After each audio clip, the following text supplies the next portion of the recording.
नीट पेपरफुटी प्रकरणी डॉक्टर मनोज शिरुरेनंतर आता लातूरमधून आणखी एका डॉक्टरच्या घरी कसून चौकशी. संशयित डॉक्टरच्या घरी चौकशी करत सीबीआयकडून महत्त्वाचे दस्तऐवज जप्त. भाजपचा मुंबई पालिकेतील 100 दिवसांचा लेखाजोखा. तर 25 वर्ष काम करून सुद्धा विरोधकांना जमलं नाही, ते 100 दिवसात केलं. मुंबईत भाजपचे अध्यक्ष अमित साटम यांचा विरोधकांना टोला.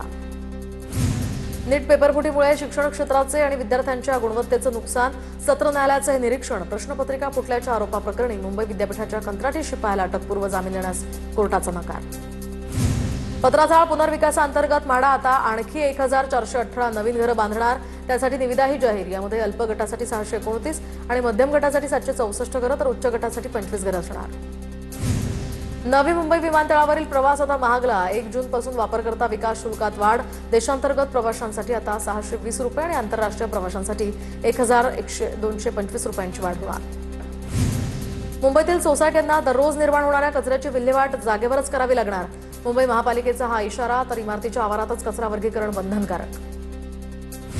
मुंदू ऋषिकेश वैद्यचा पुणे सत्र न्यायालयानं जामीन फेटाळला. दैवी शक्तीचा संचार असल्याची बतावणी करून महिलेवर बलात्कार केल्याचा वैद्यवर आरोप. आरोपीला जामीन देण्यास या ठिकाणी तपासावर परिणाम होण्याची शक्यता. वकिलांचा युक्तिवाद. दीनानाथ मंगेशकर रुग्णालयातील 6 वर्षांच्या चिमुकलीच्या मृत्यू प्रकरणी ससून नंतर आता आणखी एकाची चौकशी समिती नेमली आहे. तर 8 दिवसात या प्रकरणाचा अहवाल आरोग्य उपसंचालकांना देण्याचेही आदेश. शासकीय परिचारकांचे बदली धोरणाविरोधात राज्यभर तीव्र आंदोलन. मुंबईत सुद्धा निदर्शनं. अंतर्गत बदल्यांनाच आता अंतिम गृहीत धरावं आणि इतरत्र बदल्या करून कौटुंबिक तारांबळ थांबवावी, परिचारकांची मागणी.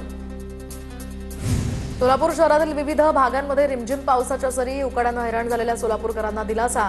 मागील 1.5 महिन्यांपासून सोलापुरात तापमानाचा पारा 40 अंशांवर.